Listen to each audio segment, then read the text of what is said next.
Hello friends, मैं doctor Sanjeet. आज का हमारा विषय है फिशर इन एनो, यानी हमारे गुदा मार्ग में जो एनल कैनाल होती है उसकी म्यूकोसा मेम्ब्रेन में जो एक लॉन्गिट्यूडनल कट लग जाता है उसे हम फिशर कहते हैं। तो डियर फ्रेंड, फिशर क्या होता है, इसके क्या क्या सिम्टम्स होते हैं, पाइल्स ये अर्थात हेमोरॉइड्स अर्थात इसको बवासीर से हम कैसे अलग पहचानें, और सबसे इम्पोर्टेंट चीज़ है इसका वो कौन सा बेस्ट इजी वे है ताकि हम इसको बीमारी को पूर्ण रूप से ठीक कर सकें। डियर फ्रेंड, फिशर क्या होता है, जो एनल कैनाल में जो म्यूकोसा मेम्ब्रेन होती है उसमें एक लॉन्गिट्यूडनल कट लग जाता है, अर्थात वो टीयर हो जाती है, यानी वो थोड़ा सा फट जाती है, जिसकी वजह से वहाँ पे एक रेड लाइनिंग बन जाती है। जैसा कि आप इस पिक्चर में देख रहे हैं कि यहाँ गुदा मार्ग आप देख रहे हैं, गुदा मार्ग के अंदर जो म्यूकोसा मेम्ब्रेन है एनल कैनाल की उसमें एक लॉन्गिट्यूडनल कट लगा हुआ है और जिसका कलर थोड़ा सा रेडिश कलर ज़्यादा है। डियर फ्रेंड्स, फिशर हमारी बॉडी में दो प्रकार से होते हैं, एक होता है एक्यूट कंडीशन, एक होता है क्रोनिक कंडीशन। एक्यूट में जो फिशर होते हैं अर्थात जो फिशर हमारी बॉडी में आज बना है और लगभग अगर इसका सही से ट्रीटमेंट ना किया गया और ये लगभग 2 महीने तक के अंदर का जो पीरियड होता है उसको हम एक्यूट कंडीशन ऑफ फिशर बोलते हैं। अगर हम फिशर का सही ट्रीटमेंट ना करें और ये हमारी बॉडी में लंबे समय तक रहे अर्थात 2 महीने के बाद भी रहे और इसमें सेंटिनल टैग या एनल पैपिला भी बनने लगे तो ये ही फिशर क्रोनिक कंडीशन कहलाता है। तो डियर फ्रेंड्स, अगर हम एक्यूट कंडीशन में फिशर का ट्रीटमेंट नहीं करते हैं तो ये क्रोनिक कंडीशन में बदल जाता है। दूसरा, फिशर में क्या क्या सिम्टम्स होते हैं। डियर फ्रेंड, फिशर में जो सबसे मेन सिम्टम होता है वो होता है बर्निंग। जब हम मल त्याग के लिए जाते हैं तो हमारे मल द्वार में मल त्याग के पश्चात लगभग 1 से 2 घंटे तक बर्निंग होता है, इचिंग भी हो सकता है और पेन बहुत ज़्यादा होता है। और अगर एक्यूट कंडीशन में है तो थोड़ा बहुत ब्लीडिंग ज़्यादा होती है, और अगर ये क्रोनिक कंडीशन में हो जाता है तो ब्लीडिंग कम होती है, इचिंग और बर्निंग बहुत ज़्यादा होता है। डियर फ्रेंड्स, आइए हम समझते हैं कि फिशर कैसे हमारी बॉडी में बनता है, क्यों इतना ज़्यादा ये पेनफुल होता है, अगर इसका सही ट्रीटमेंट ना किया गया तो हमारी बॉडी में और कौन कौन से कॉम्प्लिकेशन हो सकते हैं और इसको हम कैसे पूर्ण रूप से ठीक कर सकते हैं। एक पिक्चर के माध्यम से मैं पूरा एक्सप्लेन करने की कोशिश करूंगा। डियर फ्रेंड्स, ये हमारी एनल कैनाल है, ये रेक्टम है, ये एनो रेक्टल रिंग है और ये एनल वर्स है। ये अंदर की जो है ये म्यूकोसा मेम्ब्रेन है। यहाँ पे जो म्यूकोजल फोल्ड्स आप देख रहे हैं इसको हम लोग यहाँ पे इसको हम डेंटेट लाइन बोलते हैं, और डेंटेट लाइन के जस्ट नीचे यहाँ पे एक और लाइनिंग होती है जिसे हम वाइट लाइन कहते हैं। वाइट लाइन क्या होती है, जो ये इंटरनल स्फिंक्टर्स है इसके लोअर इंड्स के नीचे जो यहाँ पे लोअर इंड है यहाँ से एक लाइन का डिमार्केशन होता है जिसे हम वाइट लाइन कहते हैं। इसका भी मतलब है फिशर को समझने के लिए। और इसके ये इंटरनल स्फिंक्टर है और ये जो है एक्सटर्नल स्फिंक्टर है। इन दोनों स्फिंक्टर को समझना जरूरी है क्योंकि फिशर में एक कॉम्प्लिकेशन होता है, हमारे मलद्वार में स्पाज्म हो जाता है। जब हमें मल त्याग के समय पेन होता है तो हम अपने मल को और कस के उसको कॉन्स्ट्रिक्ट कर लेते हैं और मल को रोकने मतलब कोशिश करते हैं कि मल हमारी बॉडी से ना निकले, क्योंकि उस समय हमें पेन बहुत होता है। तो एक हमें क्रोनिक कंडीशन ऑफ कॉन्स्टिपेशन की समस्या झेलनी पड़ती है जो कि इस एक्सटर्नल स्फिंक्टर की वजह से।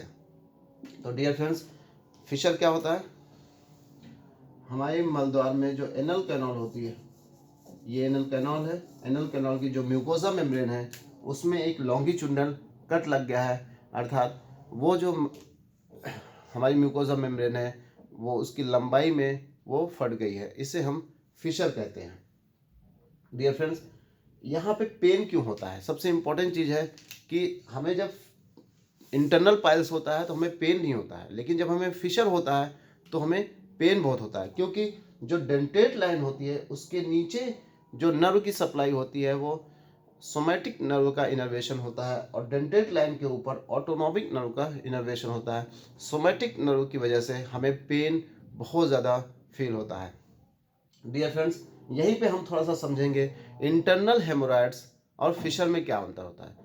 जो इंटरनल हेमोरॉइड्स होते हैं वो डियर फ्रेंड्स वो डेंटेट लाइन के ऊपर बनते हैं, और जो फिशर बनता है वो डेंटेट लाइन के ज़्यादातर केसों में डेंटेड लाइन के नीचे तक रहता है।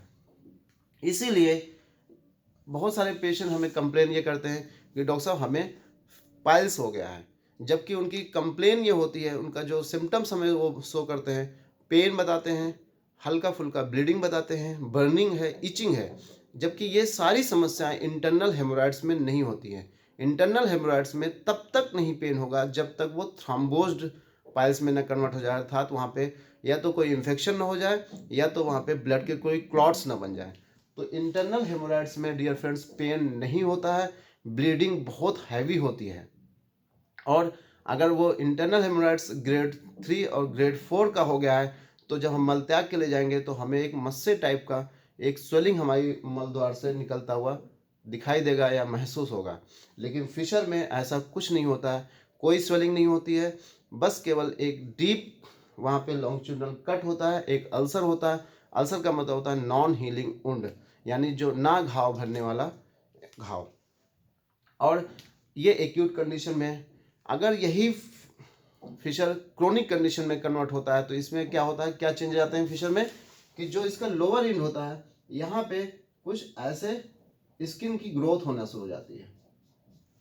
तो फिशर का जो लोअर एंड होता है वहाँ पे स्किन की कुछ फोल्ड हमें छूने पे महसूस होता है कि यहाँ पे हमारे मल द्वार के जो लोअर एंड है वहाँ पे कुछ स्किन बन चुकी है, तो उसे हम सेंटिनल टैग या स्किन टैग बोलते हैं। जैसा कि आप इस पिक्चर में देख रहे हैं कि फिशर के नीचे देखिए यहाँ पे मल द्वार के आसपास एक सिकुड़ा हुआ एक स्किन टैग दिख रहा है, तो इसे हम स्किन टैग बोलते हैं। और इसके अपर बॉर्डर पे जो अपर एंड होता है यहाँ पे भी कुछ स्किन का फोल्ड डेवलप होता है जिसे हम पैपिला बोलते हैं। और अगर इसका सही से ट्रीटमेंट ना किया गया तो धीरे धीरे इनकी साइज़ बढ़ती जाती है और ये जो होती है ये ग्रो करते जाते हैं। और फिशर जो है फिर कभी भी ओरल मेडिकेशन से हम ठीक नहीं कर सकते हैं। डियर फ्रेंड्स, एक चीज़ और होती है फिशर में, मेल और फीमेल में फिशर जो होते हैं वो अलग अलग होते हैं। जैसा कि ये तो हम लोग देख रहे थे कोरोनल सेक्शन, अगर हम थोड़ा सा एक्सियल सेक्शन देखें, अगर हम इसका एक्सियल सेक्शन थोड़ा देखें, जैसे ये हमारा एनल कैनाल है और अंदर म्यूकोजा मेम्ब्रेन है, बस मैं इतना ही दिखाऊंगा। तो ये एक ट्रांसवर्स लाइन होती है,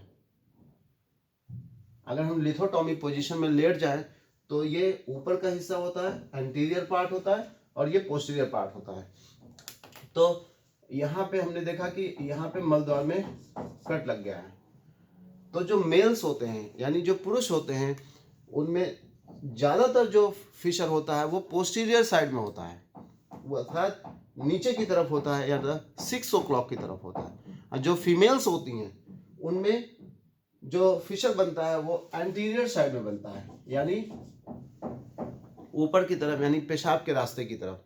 जो एंटीरियर साइड में फीमेल्स में ये कंडीशन, ये फिशर की कंडीशन ज़्यादा बनती है। ऐसा इसलिए होता है कि हमारी बॉडी का जो कर्वेचर है, हमारी जो रेक्टम का कर्वेचर है और पीछे जो रीढ़ की हड्डी होती है, जो lower part of vertebra bronze होते हैं, उसकी वजह से होता है।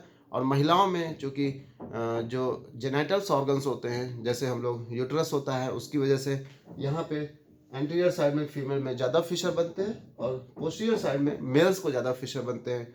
और जो स्किन टैग की हम लोग बात कर रहे थे वो यहाँ पे ऐसे स्किन का फोल्ड बन जाता है जिसे हम सेंटिनल टैग या स्किन टैग बोलते हैं। ये कंडीशन जो होती है वो क्रोनिक कंडीशन में होती है, फिशर का जो क्रोनिक स्टेज होता है उसमें होती है। डियर फ्रेंड्स, अब हम डिस्कस करने जा रहे हैं कि ट्रीटमेंट में फिशर के ट्रीटमेंट में ओरल मेडिकेशन भी है। दूसरा, अगर एक्यूट कंडीशन में है तो ओरल मेडिकेशन से इसको हम कंट्रोल कर सकते हैं। हम कॉन्स्टिपेशन को जितना ज़्यादा हो सके ना होने दें। अगर कॉन्स्टिपेशन होगा, अगर मान लीजिए ओरल मेडिकेशन लेते हैं और हमारे मलद्वार में यहाँ पे कट लगा हुआ है, मान लीजिए यहाँ पे कट लगा हुआ है, ओरल मेडिकेशन लेंगे अगर, तो मल जितना ही सॉफ्ट होगा, यानी मल जितना ही पतला होगा, हमारे मलद्वार को उतना फैलाना नहीं पड़ेगा। तो धीरे धीरे क्या होते हैं, जो एक्यूट कंडीशन के फिशर होते हैं वो ठीक हो जाते हैं। लेकिन जो फिशर अगर मान लीजिए 1-2 महीने आपने ट्रीटमेंट ले रहे हैं, उसी बीच हमको कॉन्स्टिपेशन हो जाए, हमारा मल हार्ड हो जाए, तो क्या होगा, जैसे ही मल हमारे मल द्वार से बाहर आएगा, हमारे एनल वर्ड्स को फैलना पड़ेगा, यानी जो ये स्फिंक्टर्स हैं इनको जो है डायलेट होना पड़ेगा। तो जो हीलिंग हो रही थी हमारे म्यूकोजा मेम्ब्रेन में, वो हीलिंग ना होकर फिर से वो टियर हो जाते हैं। तो ड्यूरिंग द ट्रीटमेंट अगर ओरल मेडिकेशन से हम फिशर को ट्रीट कर रहे हैं, अब वो भी एक्यूट कंडीशन में है, तो 1 से 1.5 महीना तक कॉन्स्टिपेशन नहीं होना चाहिए। मल सॉफ्ट रहेगा तो धीरे धीरे जो होता है वो घाव भर जाता है। अगर ओरल मेडिकेशन से घाव नहीं भर रहा है, नहीं ठीक हो रहा है फिशर, तो इसका सबसे बेस्ट ट्रीटमेंट होता है क्षार सूत्र। क्षार सूत्र से हम लोग क्या करते हैं कि जहाँ पे ये फिशर होता है, इसके जस्ट नीचे से एक पार्शियल फिस्टुला का फॉर्मेशन करते हैं। जैसे मान लीजिए यहाँ पे हमारे मलद्वार में यहाँ कट लग गया है, ये हमारा मलद्वार है, ये पोस्टीरियर साइड है, तो यहाँ इसके जस्ट नीचे से एक क्षारसूत्र लाइगेट करते हैं और इसके जो अपर बॉर्डर जो यहाँ पे होता है, इसके जस्ट थोड़ा सा ऊपर तक जाकर एक क्षारसूत्र लाइगेट कर देते हैं और 4 से 5 दिन में क्षारसूत्र वहाँ से कट के निकल जाता है और धीरे धीरे वहाँ पे हीलिंग हो जाती है। तो फिशर इस तरह पूर्ण रूप से 10 से 15 दिन में फिशर क्षारसूत्र भी द्वारा ठीक हो जाता है।